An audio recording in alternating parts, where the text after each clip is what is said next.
Let's talk veteran. I've got a number for you today. 140,000.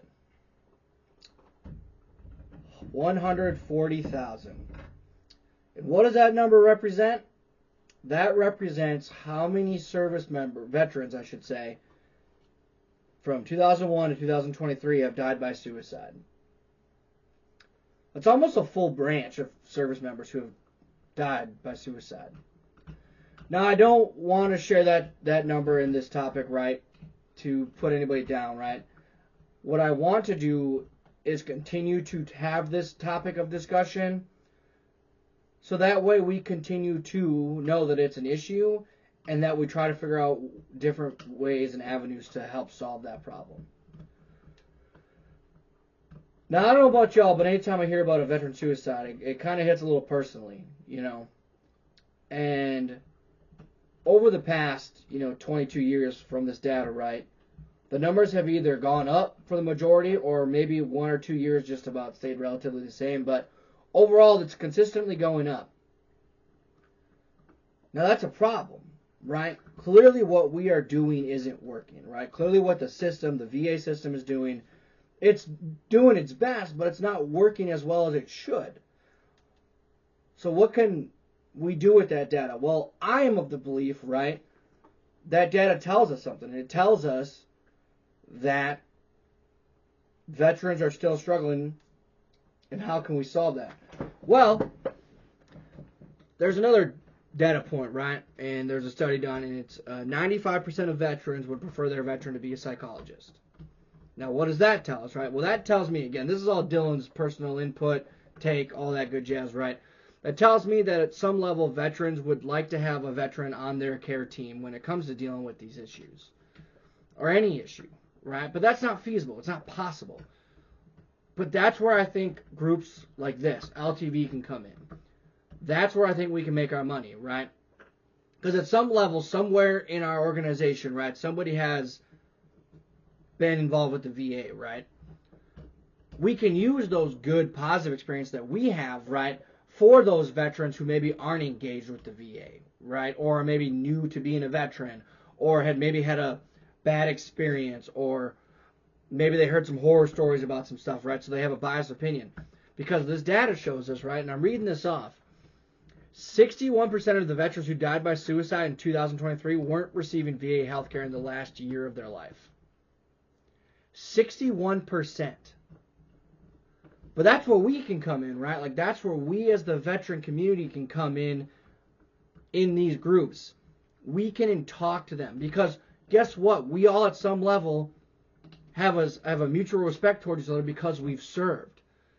So I can get more buy-in from a veteran than the doctor they've been seeing for a year, right? Because I've got the tattoos, I've got the bravado, right? I've got the language, I've got all that already because they know that I'm a vet. I can create a little bit more buy-in. You can create a little bit more buy-in, right? Again, I recognize I'm talking to a camera here, and so I'm still learning how to do this properly. But it's a very important thing that I think we can start doing for each other. At the end of the day, right, no one's coming to fucking save us. The only people are here to save us are us. Because nobody's going to care like we do for each other because we've been there, done that. So that's kind of what this week's about, right? I was looking up this data, right, for a paper, and I was just shocked by the numbers. The highest cause of death in veterans under 45 is suicide right now. That's insane. That's actually insane. But that's where our community, right, not the VA. We want to encourage veterans to use the VA, right, because the VA specializes in veteran care, right? They specialize that. They only serve vets. So they're the best for that, right? However, the problem isn't the VA, right? It's getting the veterans into the VA. That's the issue, right? Because, again, we've all heard the horror stories. We've all seen the epidemic, right? We've all been there, done that. We've all had our bad experiences, right? But a lot of us have had good experience, have gotten actual good help from the system, right? But the veterans who aren't using the system don't know that. Or the veterans who are isolated. Or the veterans who have a bad taste in their mouth, right? They're not getting those same experiences. Want to know why? Because they're not engaging with us, and we can't encourage them. Again, our community can create that buy-in for the veterans who are struggling, or again, who are not involved in the system, or who have a bad taste in their mouth from a bad experience, or from other veterans who have had bad experiences, right? We can do that. We can create that. The VA can't, unfortunately, right? Because they don't have all veterans working there to create that buy-in. Somebody walks in and talks to a fucking nurse or whatever, or a receptionist or whatever, and they say, sorry, you're not eligible, or they just have a casual conversation about it, like, oh, we can't get you in or whatever, right? That can suck sometimes hearing that. But I come in, I'm like, yo, what's up, brother? Or I find out what branch you're in, and I'm like, hey, man, sorry you were in the Army. What's it like not being as awesome as a fucking Marine? Right? We can create those buy-ins from each other in our community because we've been there and done it. So that's what I want our discussion this week to be about, right? I want us talking about veteran suicide, what we can do to help it, how can we reduce those numbers because they keep going up.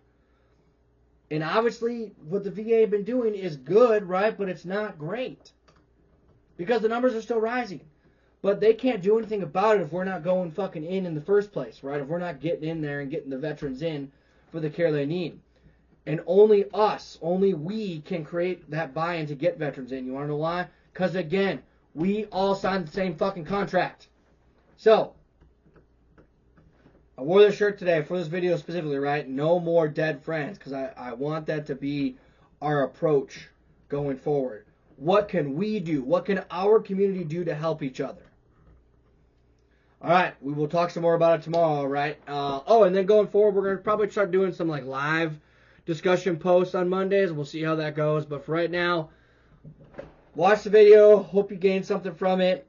Trying to create some connections and some discussions going forward. And then obviously, leave some comments, right? Let us know what your thoughts are. Let me know, right? Obviously, I am just me, and I have a very specific viewpoint on things. So if I'm talking out my ass, let me know, right? Give me some feedback. Let us know in the comments. All right. See y'all tomorrow in the meeting.